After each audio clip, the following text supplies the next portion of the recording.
Willkommen in einem anderen Frequenz video, or welcome to yet another exciting video, in this case part 7 of my season 2 series of videos. In this case I'll be attempting to determine the timeline of the Federation using sources up to the end of season 2. You will see that there is an earlier video which is the same video but based on only information up to the end of season 1. This is the successor to it, which includes season 2. Now, as with my other video on this concept of timeline, it's impossible to determine the timeline with any real accuracy, but we can get a rough idea of the Federation timeline by looking at the episodes. A number of the episodes do actually contain solid dates and sequence of events, which kind of allow us to get an idea of the Federation timeline, and then we can actually pin in the other events within this. Coupled with this are the dates in the Okuda timeline, as long as they refer to an episode in the original series I'm covering. Now, if it does not, and it does not conflict with the original series, I may also include that in order to give you a more holistic view of the timeline. My main objective for the entire video series is actually the creation of this video, a timeline of the Federation. When I complete my analysis of Season 3, I'll create a third version and so on. The timeline is based on the text of the episodes, which can be found in the link in the comments section or at the end of this video. If you wish to check if my interpretation is correct, then feel free to check the original script. To assist you in this, I have included an episode reference in the top right corner of the screen. This lists the season, in this case season 1, and the broadcast order, in this case episode 27, which is also likely the order you'll find the episode on a DVD if that's what you've got. The episode name is also included. Finally, in many cases I'll also include the production order. That's the entire production order, starting from 0 with the cage, going right down through the 3 seasons and into the animated series.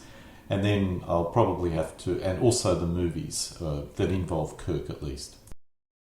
The title of each of these slides will be the event that I'm describing. Finally, the year that this event occurs will be included under the event name. Now, this could also be a range of dates, such as 999 to 1000 or something of this nature. If it's BC, it'll have a BC in there, otherwise it's assumed to be AD. The civilization which created the time travelers in the alternate factor was destroyed a long time ago. As there is no evidence of their civilization, this must have occurred a very long time ago in order to allow geological forces to cover all evidence. If this is correct, it means it must have occurred millions of years ago. The Organians, which were originally a humanoid race, became an energy-based race. Now, this occurred millions of years ago. They incidentally were the catalysts of the Organian Treaty, which stopped hostilities between the Federation and the Klingons. The Providers were also originally humanoid, but after eons developed into a pure mental race with only a brain-like core left behind. This would have taken a very long time, perhaps a billion years, unless they accelerated it by the use of genetic engineering. The home planet was Triskelion, or M24 Alpha in the Federation catalogues.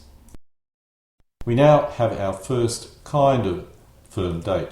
The civilization which occupied the planet which the Guardian of Forever resided collapsed.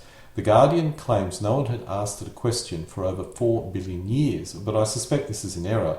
The current human race is about 1 million years old, which was the last time a question was asked. The Guardian also made that comment. This means the civilization on the planet probably collapsed then. Perhaps the Guardian of Forever had something to do with this collapse. As for the 4 billion years, maybe that's when this civilization started, not when it collapsed. The Enterprises stumbled across an amusement planet for an advanced race which built it, although no details of the people who built this are provided. This is apparently because humans would not understand, whatever that means. Later in the animated series, the planet creators we are told they are long gone, which makes a lot more sense. If this race is similar to the Guardian of Forever, they may have disappeared up to 1 million years ago. But again, this is a complete wild guess. I've put it down to 900,000 BC. The inhabitants of the planet, which I will call Sargon, as the actual name of the planet was never mentioned in the episode, were exploring the galaxy 600,000 years ago and seeded many planets. I'm not exactly sure what this means, but it seems they colonised a lot of planets, and they may be the ancestors of many current races in the Star Trek universe. Originally, I thought the Sargon civilization genetically modified the indigenous inhabitants to possibly elevate them. However, now, after looking at the episode more carefully, I feel they actually left colonies of themselves behind on many planets. This explains why so many planets are similar to Earth in terms of the inhabitants. Earth 2, Rome planet, Gangster planet, and why those inhabitants are so compatible with humans, such as the planet the Archon visited, which strongly implies they were able to interbreed. There is one big problem with this theory. If they visited Earth and colonised Earth, we would see this in the archaeological records, which we don't. However, there may be a scenario where this could be viable. If there was an even older, much older race which seeded the galaxy with their basic life building blocks in the form of genetic or basic genetic building blocks, then we would find many planets with basically similar life. It would have dramatically diverged, but it would still be reasonably similar. This allows the Vulcans, with probably some medical assistance, to breed with humans.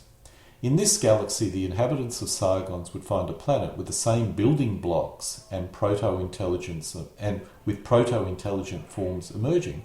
In this case, they may have created a small colony and genetically enhanced the indigenous life to be similar to themselves.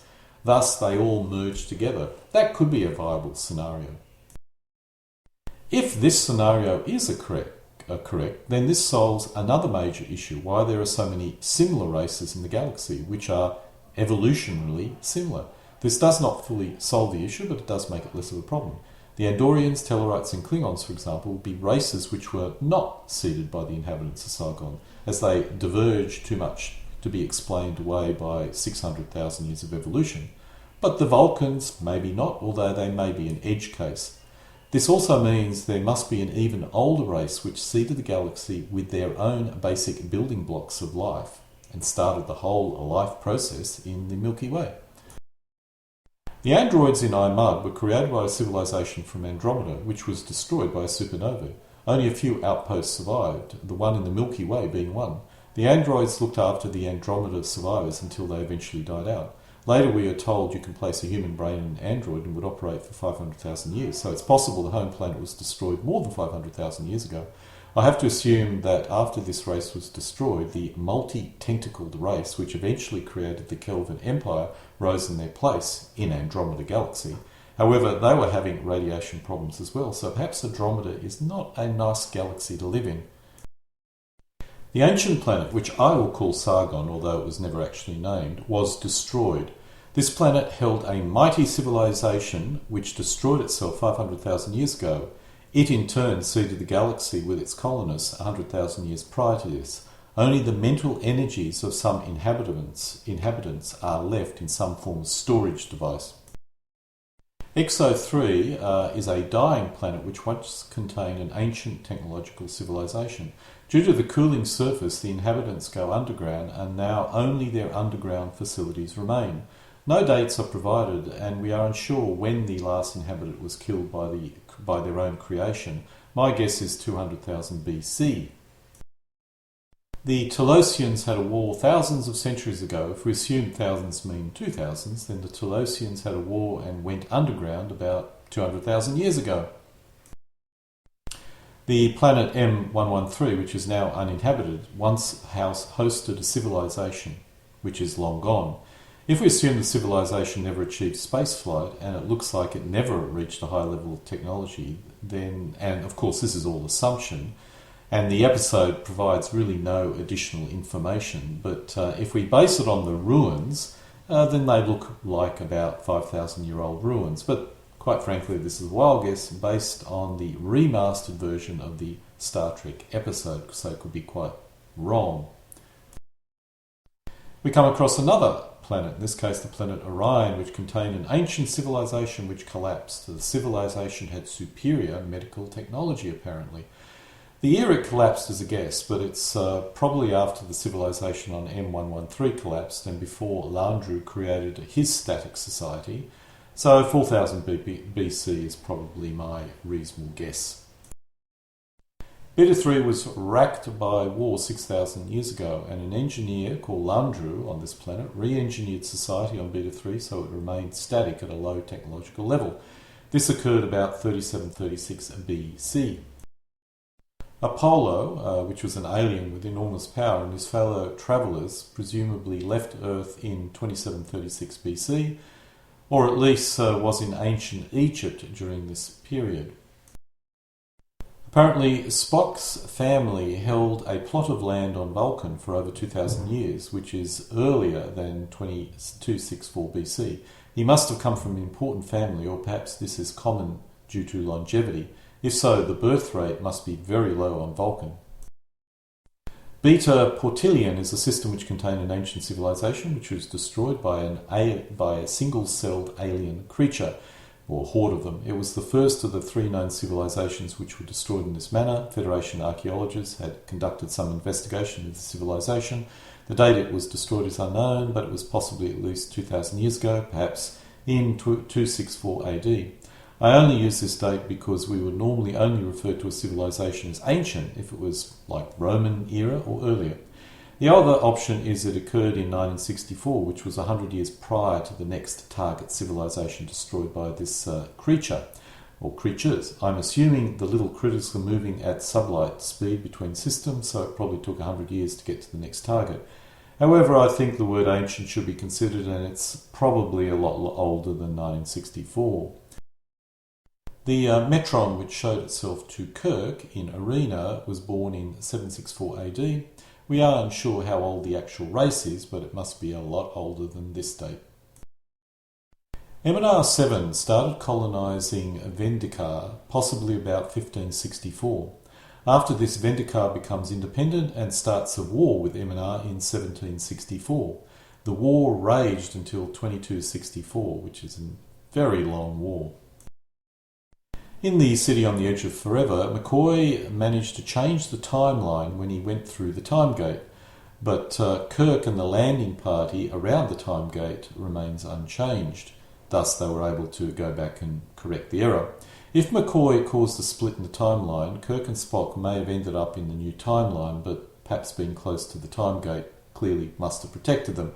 Regardless, time travel is complex business and should be avoided at all costs. Civilization on Earth 2 collapsed 300 years prior to the Enterprise visiting it in episode Miri, which must be 1964. This could be used to date Kirk's 5-year mission, assuming Earth 2 collapsed the year Star Trek was released in 1966. If correct, the year Kirk discovered the planet was 2266. This is 2 years later than the years I am using. We'll never have an exact idea of the dates of the 5-year mission, so all dates could be expected to have an error margin. This is pretty close to Akuta's estimate, which is what I normally use, and I wonder if he used that source to derive it. The Andromeda Galaxy is dominated by the Kelvin Empire, which then sent an expedition to the Milky Way.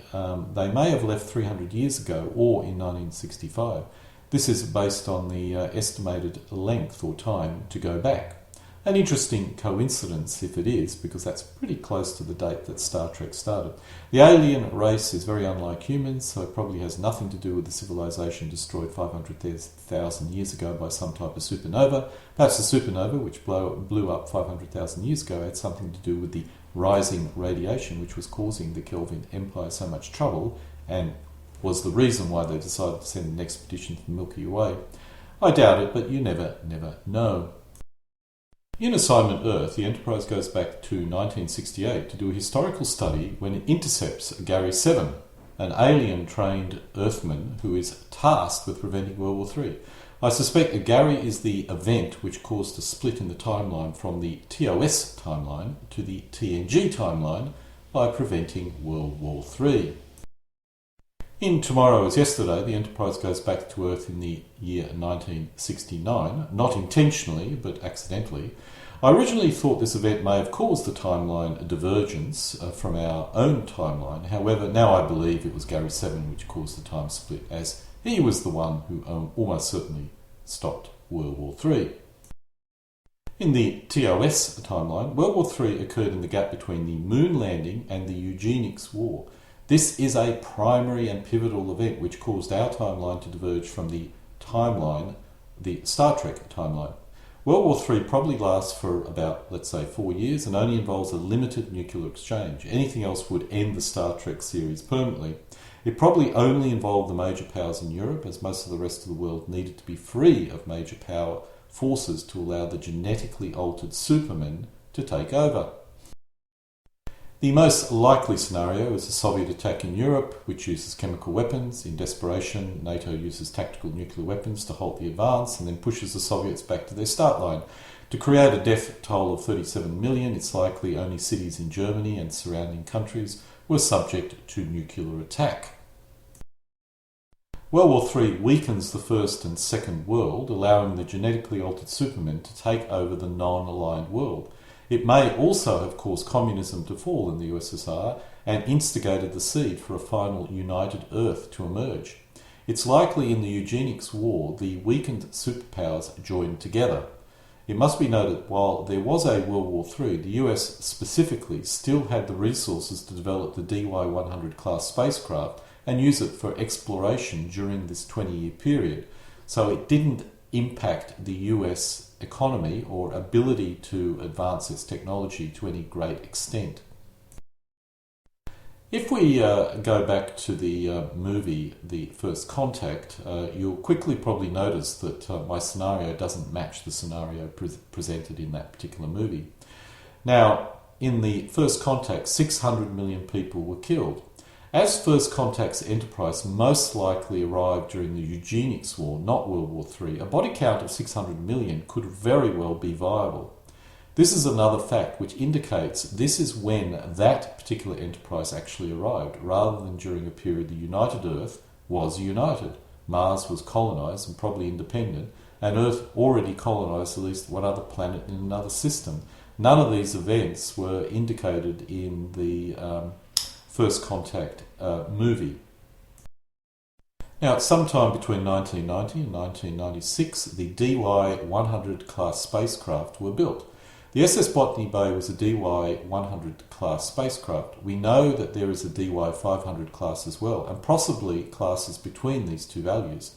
The DY-100 class was built between 1990 and 1996 and was designed for interplanetary travel only.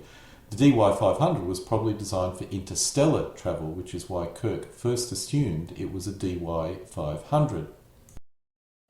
As the first Earth-Saturn probe occurred in 2009, it used the DY-100 class spacecraft, most likely a later version, possibly DY-200, DY-300 or DY-400.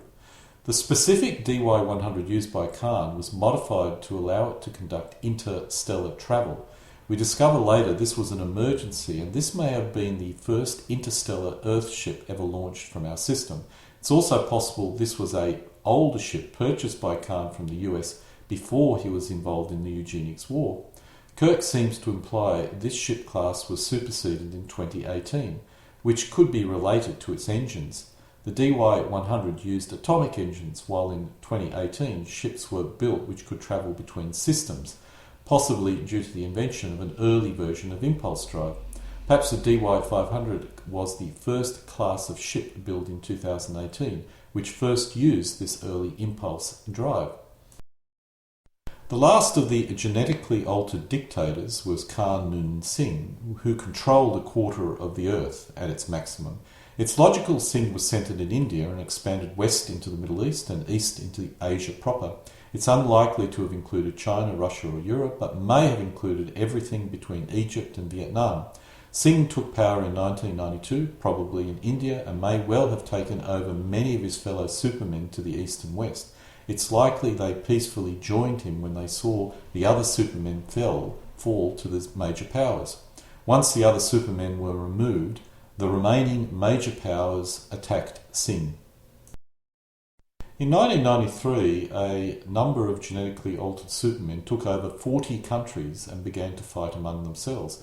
The 40 countries were most likely non-allied countries which were not involved in World War III. Khan was the exception, as he had already taken over a country the year before. Perhaps his father was the leader of India and he just took it over from him when he passed away.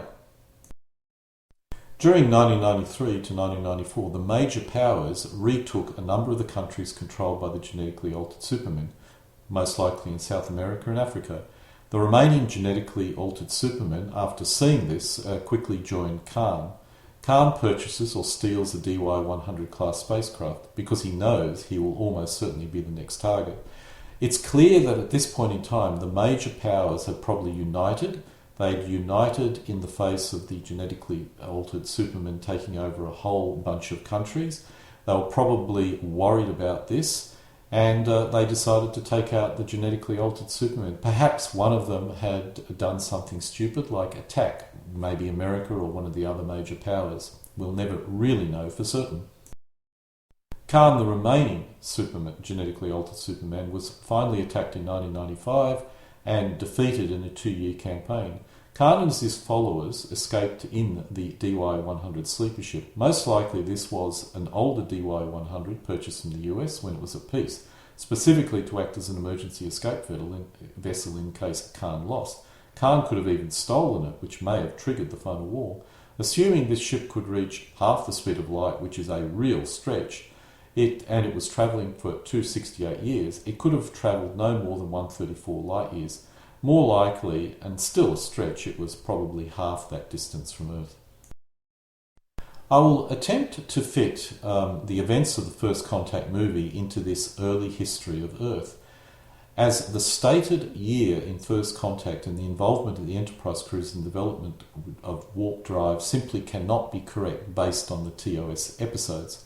The First Contact Enterprise may have appeared at the end of the Eugenics War, discovered that the Botany Bay was a key factor in the Vulcans discovering Earth and giving Earth the incentive to expand into space. The movie pretty much would run as it did, except it was to help the genetically altered supermen to launch the first interstellar sleeper ship, and the Borg attempts to stop this. The sleeper ship launch was the event which makes the Vulcans, probably Vulcan traders, notice Earth. This is a complete guess by myself, but to make First Contact possible, that's First Contact between Vulcans and Earth, the following sequence of events could have occurred.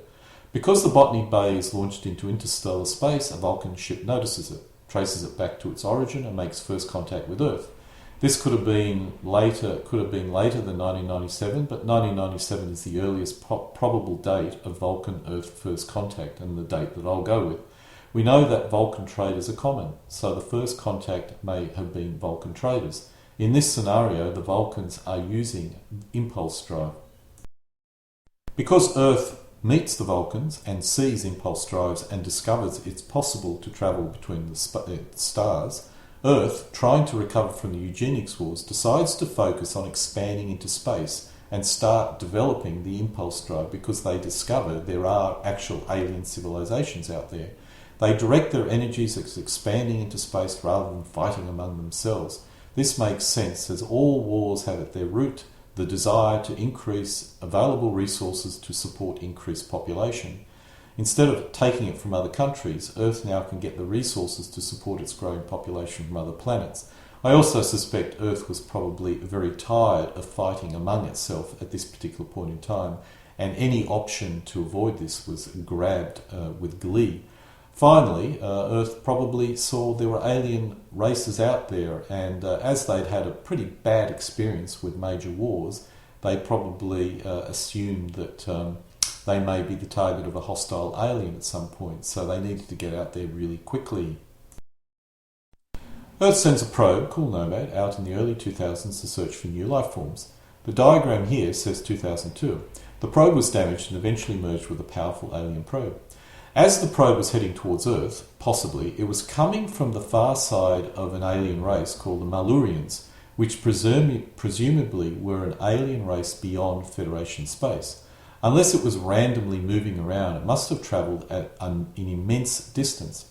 I suspect it did travel an immense distance, but once damaged, floated for a great period of time before merging and starting to destroy life. This may have occurred recently, otherwise we would have heard of great swaths of the galaxy being sterilized. The point is, Nomad must have had FTL drive, which means it may have used some unusual early form of FTL drive, which was not suitable for manned ships. In fact, it was the first FTL probe sent out by the humans. It is very likely this was the first FTL probe sent out by the humans. Perhaps it was a very early form of impulse drive, or something which could not be used for manned flight. The primary power system was called an AN-57, and the drive was called Magnet Oni du Dynamic Venier Pulse 16K3. The diagram has a date of 2002. It was destroyed, the probe was destroyed and floated around for a long time before merging with an alien probe of immense power, after which it started sterilizing planets. There must be an unknown, very powerful race beyond the Malurian race.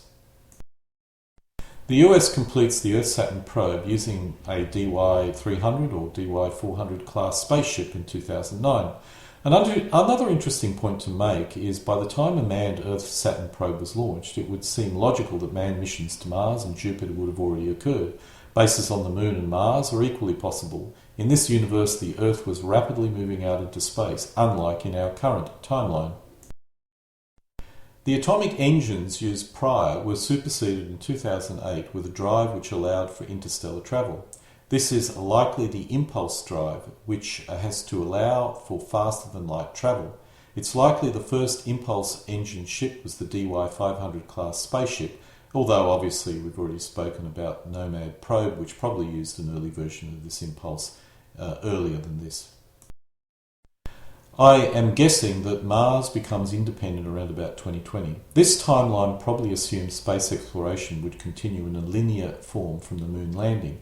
And of course it's a total guess, but if it took 10 years to get to the moon, it could take 10 years to create a base on the moon and land on Mars, and a further 10 years to start colonising Mars, which puts it at around about 1999. By 2009, the Earth-Saturn probe, the asteroids and Jupiter had been explored, and Mars continued to grow until 2018, when impulse drive was invented. After impulse drive was developed, Mars may have declared independence. I have selected a date of 2020, but it could have been any time up to Colonel Green's war. Mars must have founded more than one colony. It's possible they may have sent ships out earlier, but 2040 is a reasonable time frame from any attempt to colonise other planets.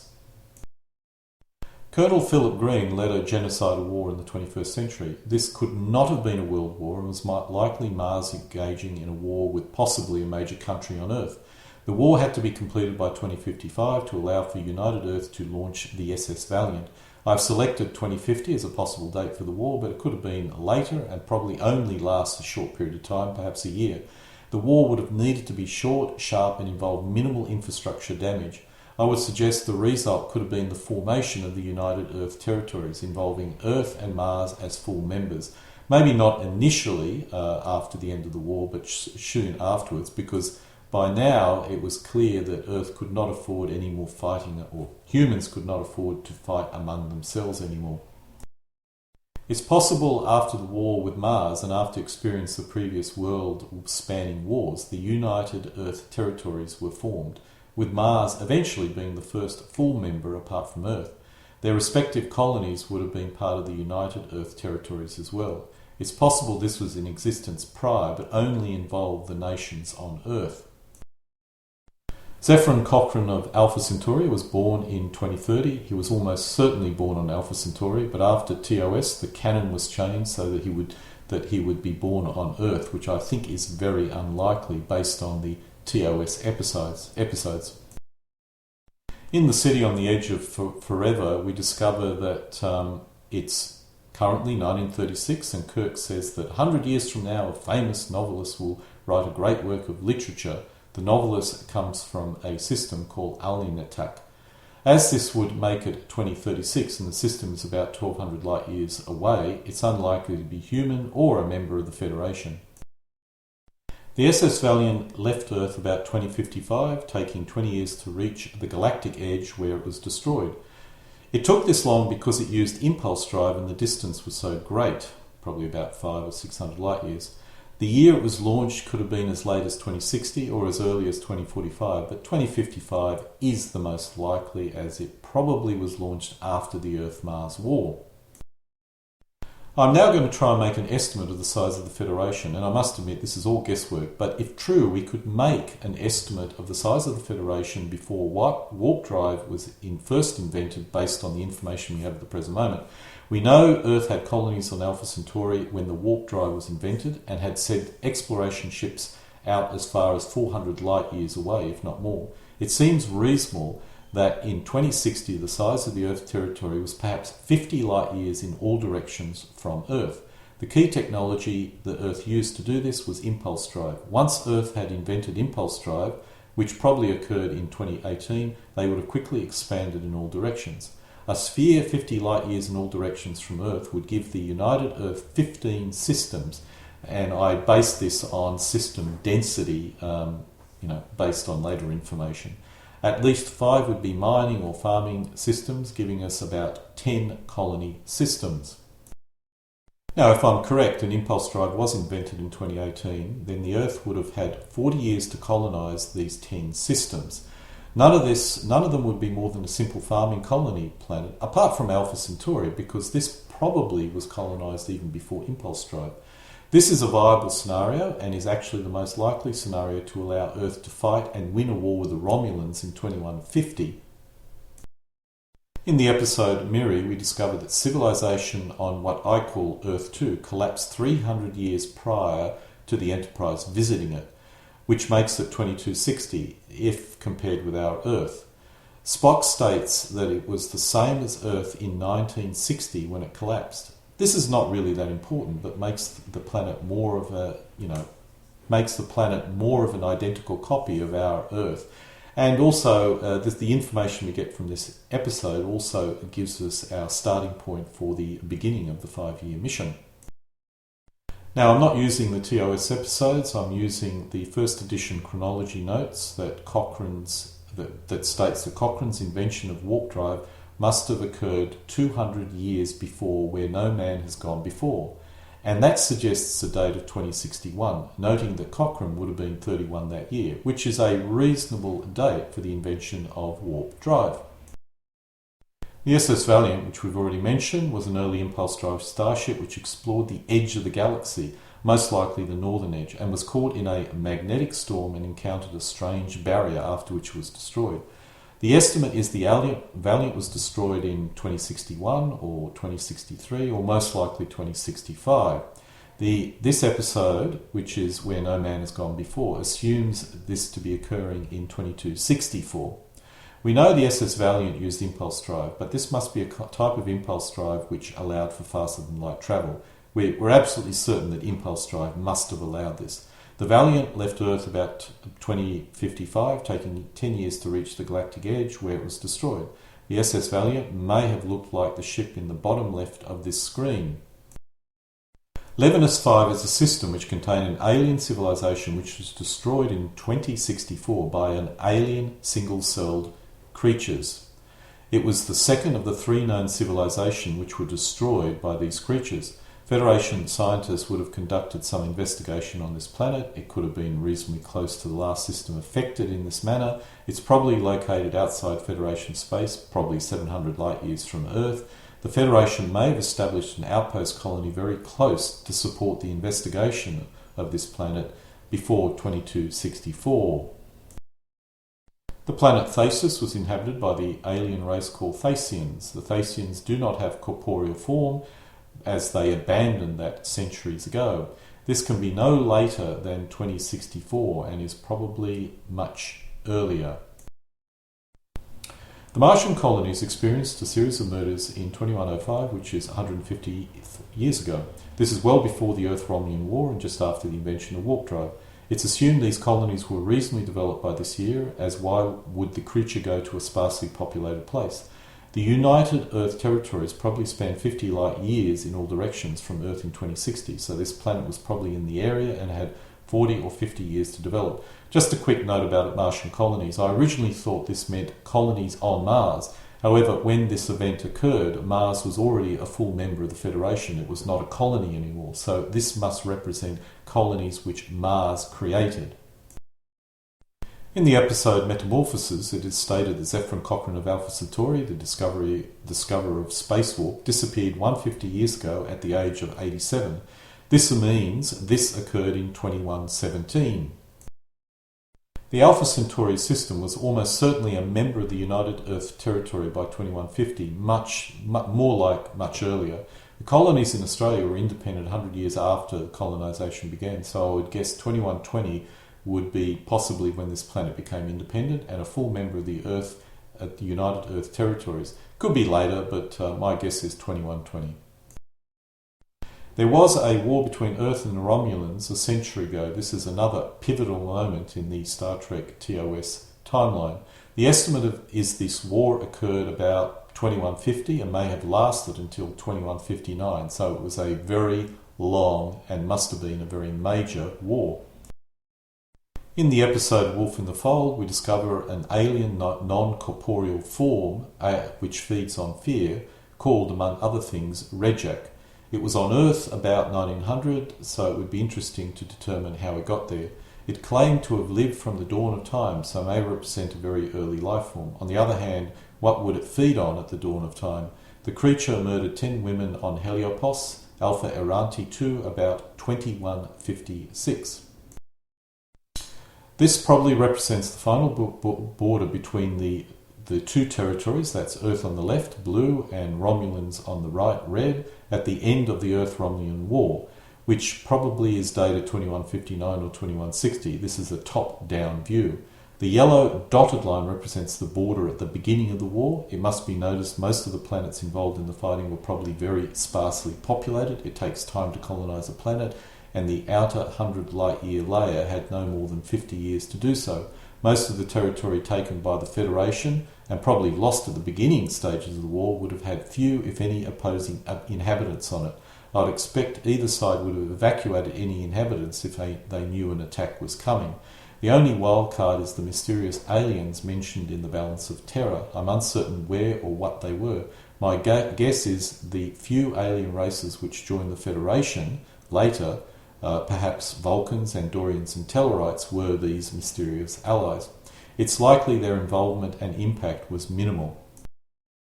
The Federation was formed about 2161. This was certainly in response to the Earth-Romulan War, and initially the Federation mainly consisted of human planets and perhaps the mysterious allies mentioned earlier.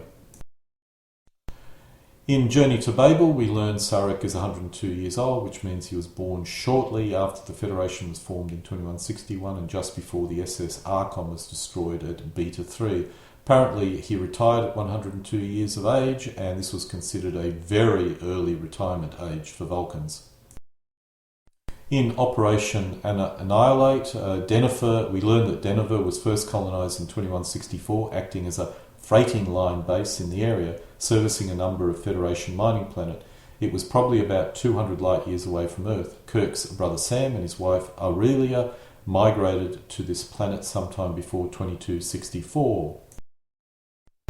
Theta Cygni 12 is a system which contained an alien civilization which was destroyed about 2164. It was destroyed by alien single-celled creatures and was the third of the three known civilizations which suffered this fate.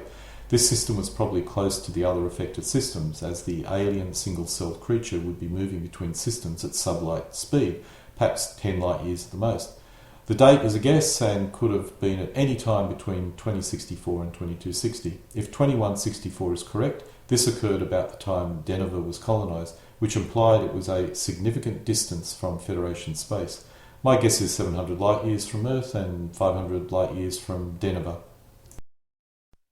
The Federation sent a spaceship called the SS Archon to Beta 3 planet about 100 years ago, which is 2164, which was after the Earth-Romulan War. The spaceship was destroyed by the computer on the planet called Landru. While the episode does not specifically state the ship was an Earth ship, it's reasonable to assume it was, because after all the Enterprise was tracking it and tracing it. The crew of the Archon obviously landed on the planet and were absorbed into the planet's population, which implied the inhabitants were human. This is unlikely, but they may have been human enough to look the same, but possibly not to interbreed, or possibly they could interbreed.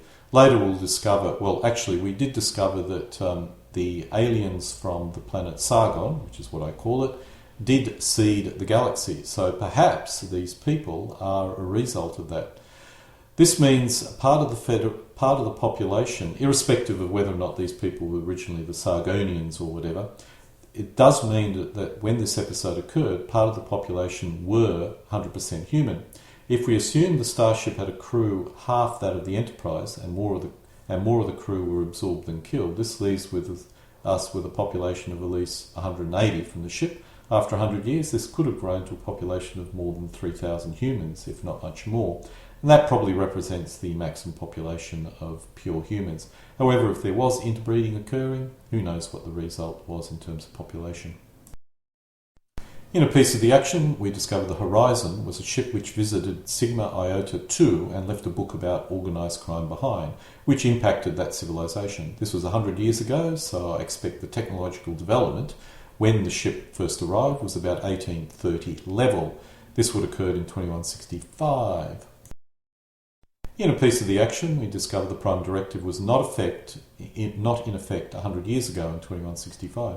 The Prime Directive was certainly not in effect before 2165. The year it came into force is unknown, but it could have been put into place as late as 2245 or even later, as the Enterprise had no issues interfering with the Organians. And so, as a result, I suspect that it probably came into force around about 2245. In A Taste of Armageddon, we discovered the Federation sent a starship, the SS Valiant, to M&R 50 years ago, which was in 2214. We later discover that the ship was destroyed by the inhabitants of M&R7. A gap of 50 years seems to imply M&R7 is well beyond the borders of the Federation. In the episode Where No Man Has Gone Before, we discover James T. Kirk, R. Kirk, T. Kirk, was born in 2228. A surveyed ship, the SS Columbia, was exploring the region around the Talos star group 18 years ago. My best guess is this episode occurred in 2254, so the SS Columbia was lost in 2236 in the Talos star group. In The Conscience of the King, we discover that there was a famine on Tarsus V, which occurred in 2240. Kirk was on the planet, and he must have been only 12 years old when this occurred. Now we move into guesswork territory. If my assumption of the expansion of the territories of the humans, Klingons and Romulans is correct, the Klingons and Romulans may have been in contact about 2240. A lot of assumptions are used in order to arrive at this point, and this is a low probability event. But something must have caused the Klingons and Romulans to not join together against the Federation. There is a later Next Generation episode which deals with this called Yesterday Enterprise and is set in the 24th century, where a Federation starship assists a Klingon outpost against the Romulans. However, this does not explain why they did not join forces in the 23rd century to attack the Federation. If my assumption is correct, it's logical to assume that when both empires came into contact with each other, they engaged in some form of skirmish war. This could have lasted many years or just a single year, but after both empires sized each other up, they may have gone into an uneasy truce. After all, they both knew if they engaged in an all-out war with each other, the Federation would probably benefit. My guess is that this event would have occurred when both empires' borders came into contact and before any minor war between the Klingons and Federation. 22 years prior to the current date, which was probably 2242, the Federations and Klingons fought a battle which was inconclusive. The battle seemed to be over a planet, Sherman's planet. I assume this was not a major conflict as the planet was presumably uninhabited. This is the first reference of a Federation-Klingon conflict occurring. The first Constitution-class starship is launched in 2244. There are 12 such ships built during the year and subsequent years. This seems to imply starships could be possibly expected to continue to serve for more than 25 years. Other ships in this class are Intrepid, which was Vulcan crew, the Constellation, Excalibur, Lexington, Hood, Exeter, Potemkin. And of course, if we include the Enterprise, this totals 8. I don't have the names of the other 4 ships at this particular point in time. It's interesting about this year, 2244. It's possible the Federation had learned about the Klingons in 2240. Perhaps they thought that it would be a good idea to lay down a new class of starship, just in case. The SS Enterprise is launched in 2245, which means that I'm guessing it was the second starship built. I have no idea what the first starship name was. There is a possibility the Klingons invaded Federation territory, as Kirk claimed in Errand of Mercy. The Klingons had invaded and killed Federation citizens. It's unlikely he was talking about the short-lived war in 2264, as the main fighting was occurring in neutral territory. So this must have occurred earlier. The conflict in 2244 did not involve inhabited planets, so it could not be this, although this could have been the trigger to start a Cold War between the Federation and Klingons, and several years later the Klingons may have actually advanced into Federation territory, killing citizens. Now, I'm guessing there may have been a possible Federation-Klingon war in 2245. Any invasion or war cannot have been major for a number of reasons. The first is, if the Federation was engaged in a major drawn-out conflict with the Klingons, the Romulans would have got involved. The second is that the Federation would have had a neutral zone between it and the Klingons, as they did the Romulans, and as there was no such neutral zone, there couldn't have been a major war. The final reason is, if there was a major war, we would have heard about it in early episodes. The last is not really a reason, as the Klingons did not even exist until episode 26. But it can be used to explain why there is no mention of them prior to this point. If we want to look at a historical parallel, a good parallel could be the North Korea invasion of South Korea. A Klingon subject nation could have attacked a Federation member, and both sides wanted to limit the scope of the war to this area. In this case, the Federation can say the Klingons invaded and killed Federation citizens. This would have triggered a Cold War, or escalated, culminating in a hair-trigger situation. Using our Korea example, that war began in 1950, and in 1963 we had the Cuban Missile Crisis. Thus, it's possible, by triggering a Cold War by this invasion, 20 years later the war could have been hot again over some other neutral planet. Thus my guess of 2245. If the invasion occurred 40 years ago, people would have forgotten the original conflict and there would be less heat in any disputes. This is only a guess, and this minor war could have occurred any time after the Federation, after the formation of the Federation. But I think this is the most likely scenario, and again is a possible trigger for the Federation would have probably had an idea that Klingons existed prior to this, which is why they started building their new class of starships. So it all kind of gels together.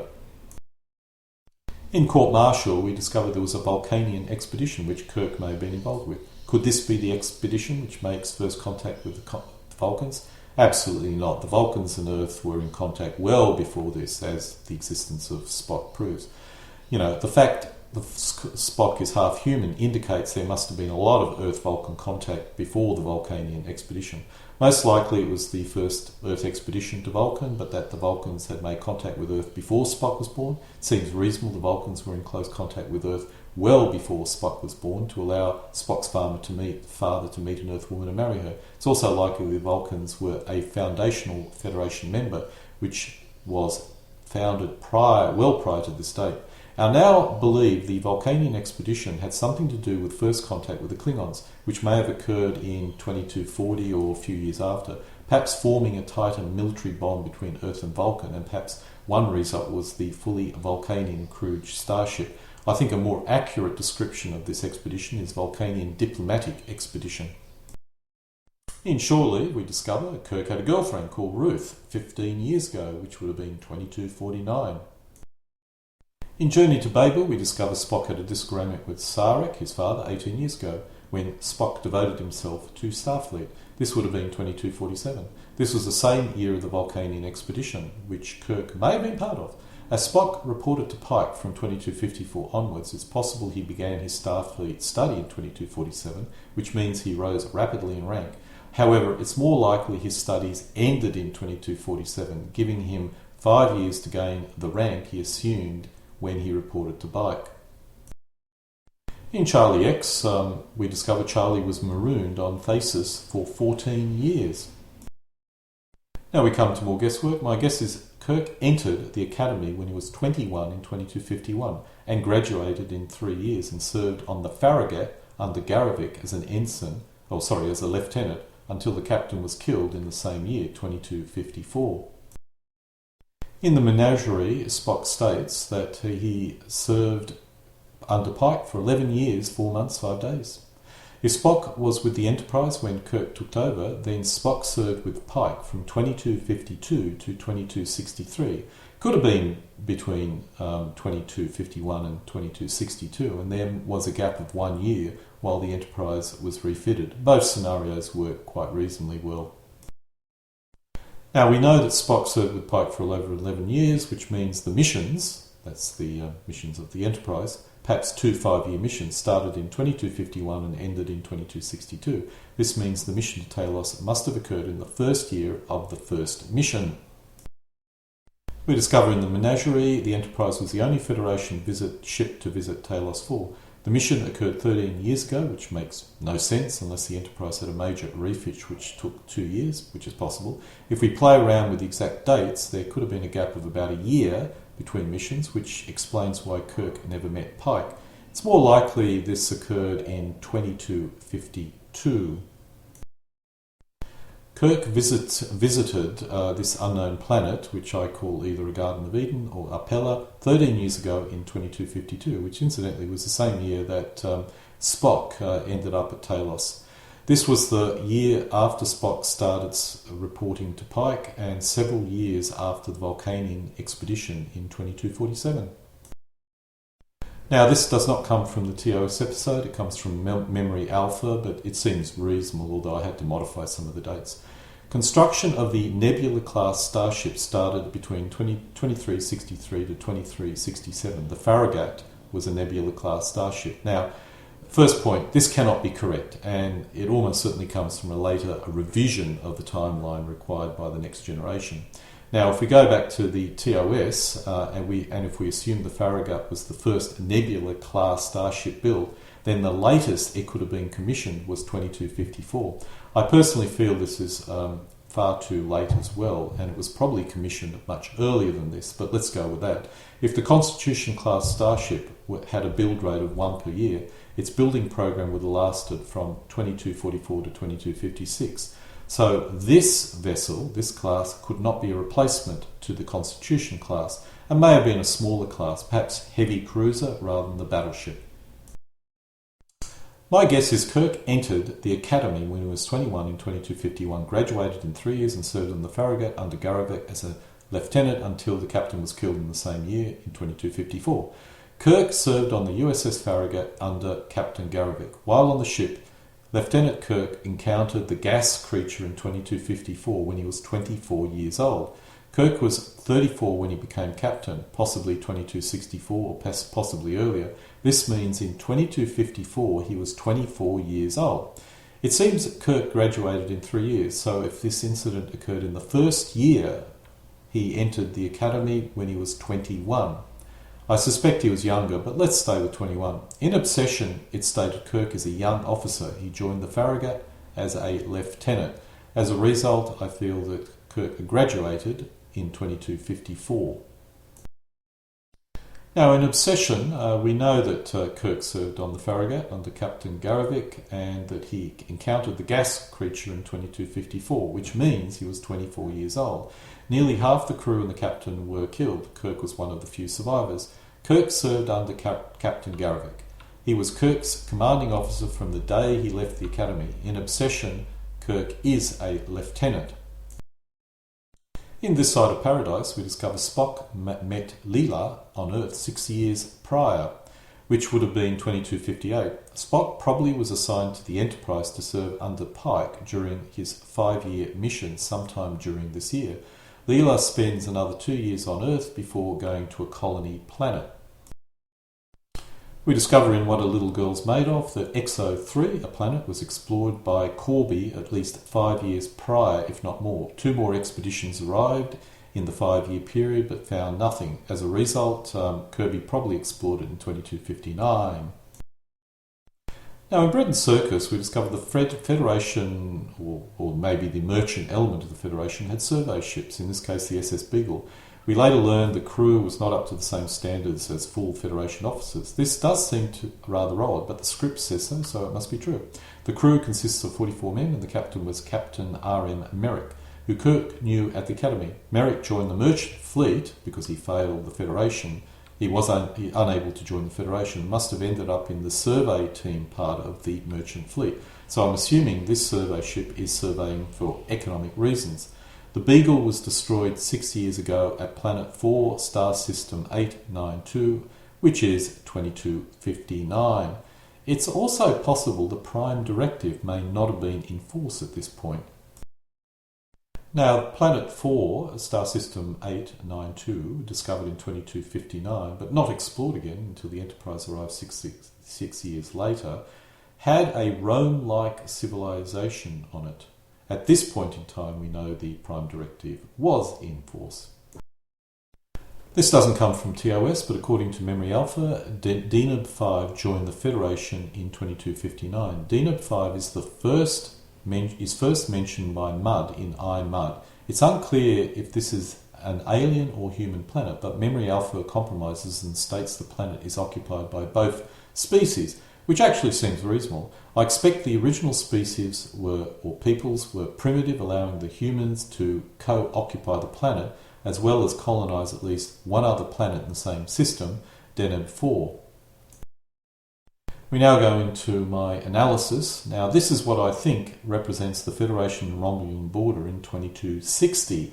This is the top-down view. The yellow dotted line represents the midpoint between the two empires. The Klingons are probably at the bottom between the Federation and the Romulans. In this side of paradise, we discover Omicron Cetai 3 is a Federation agricultural colony. The colony consists of 150 colonists, took 1 year to get through the colony, and arrived in 2261. As it turned out, the colony is bombarded by a deadly form of radiation, which makes it unsuitable as a colony. In Journey to Babel, we discover that Spock has not seen his parents for the last 4 years, or not visited his parents for the last 4 years, which means he must have last gone to Vulcan, or at least to visit his parents, in 2261. We do know that he went to Vulcan in that period because he had to go to touch base with his fiancée. In Graham B is the first Federation planet affected by the alien single-cell creatures, which occurred sometime before 2262. In Graham B is probably a very small Federation outpost colony designed to support the investigation of the 3 other civilizations destroyed by the same alien creatures. It was probably about 700 light years away from Earth and well outside Federation space. By 2262, the alien creatures had taken control and had sent the sole interstellar spacecraft to the closest Federation planet, which was Denver. The mining planets may have been closer, but they probably lacked enough people to act as hosts. The spacecraft from Ingram B arrived in 2263 and began to infect the inhabitants of Denver with a single-cell alien life form.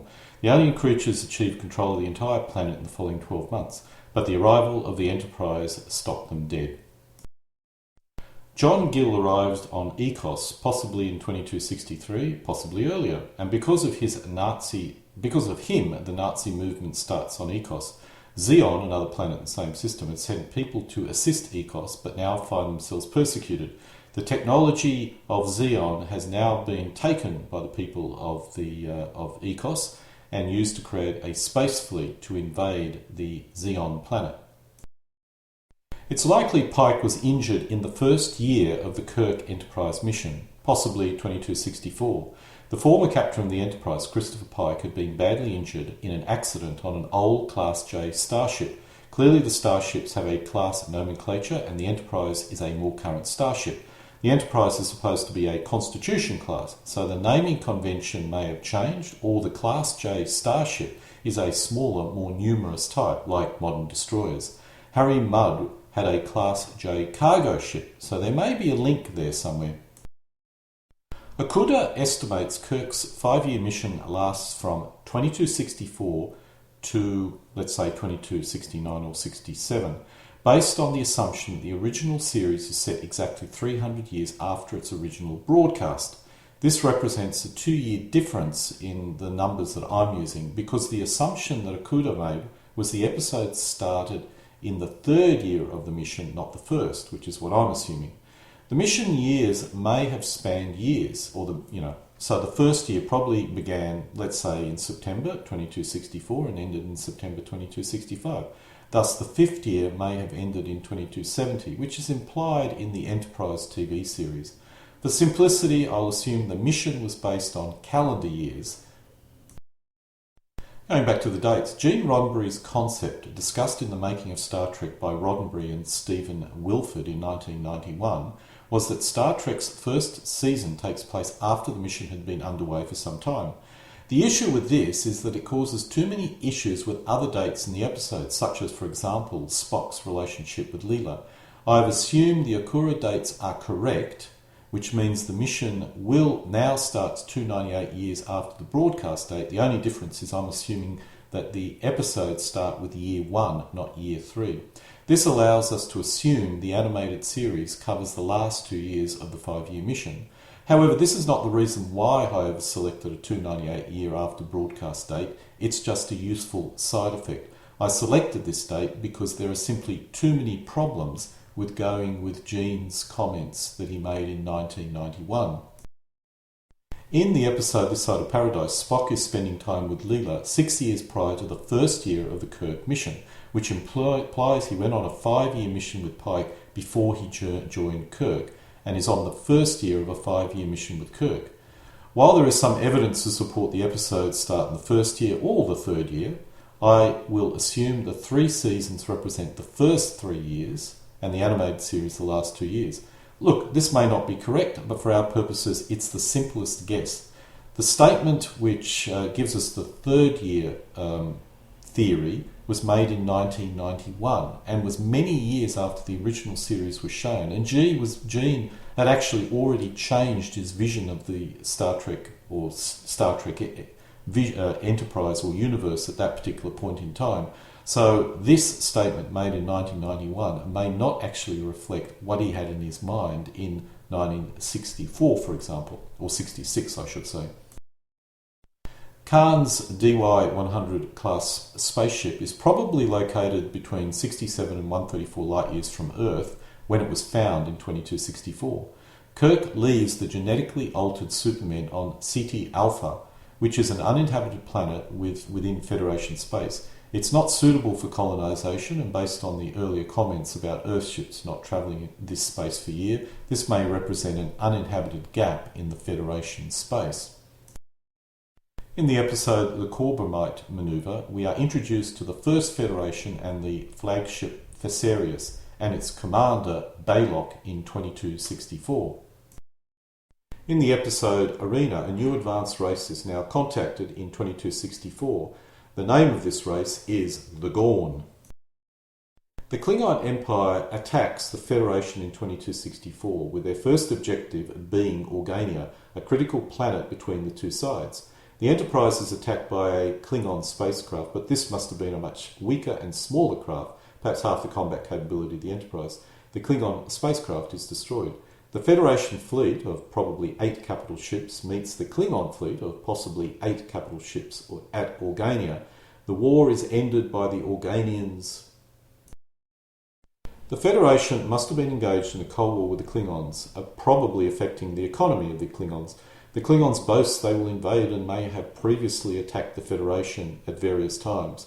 In summary, the Federation has a superior economy and the Klingons have a major focus on their military, which compensates for their economic weakness. The parallel seems like possibly Japan and US in 1941, or even the Western or US and USSR in 1980. After the Organians stopped the war between the Federation and Klingons in 2264, a treaty was signed. The treaty was probably only called the Organian Treaty because the Organians stopped the war, not because the Organians were involved in the negotiation.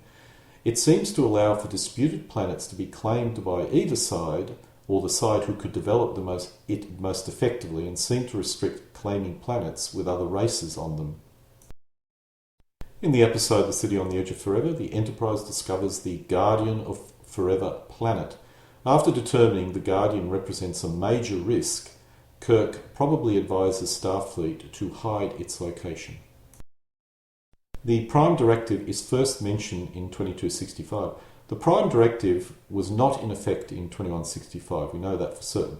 The year it came into force is unknown, but it could have been put in place as late as 2245 or even later, as the Enterprise had no issues interfering with the Organians. I suspect, however, it was probably around about 2245. In 2265, negotiations at the planetoid Babel is conducted to discuss something called the Corridan question.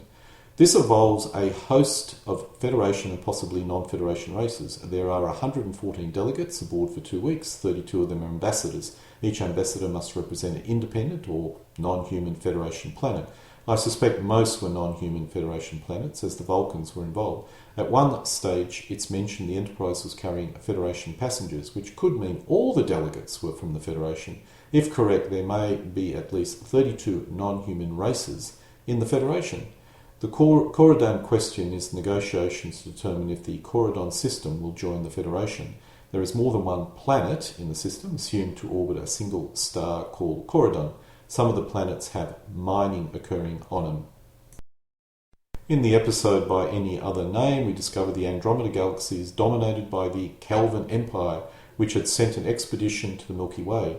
They may have left 300 years prior, or basically 1965. This is based on the estimated length of time to go back. An interesting coincidence. The alien race is very unlike humans, so probably has nothing to do with the civilization destroyed 500,000 years ago in Andromeda by some type of supernova. Perhaps a supernova, which blew up 500,000 years ago, has something to do with the rising radiation, which is causing the Kelvin Empire so many problems. I doubt it, but you never know. I'm not going to research anything in detail beyond 2269 unless those sources reference an event before 2270 and does not conflict with the current timeline. The only other exception is when my TOS references a future date, which is what I'll be going through now. The Organians claim the Federation and Klingons will become friends in the future. In the alternate evil universe, the Empire, the Terran Empire, will fall by 2505, or at least that is when there is a galactic revolt, which I presume will cause it to fall. And so we come to an end of my video. This ends my timeline video based on the events in Season 1 and Season 2, plus some additional sources when required. The episode scripts, which are used to determine this timeline, can be found on the URL that you see here. Alle guten Dinge kommen zu einem Ende.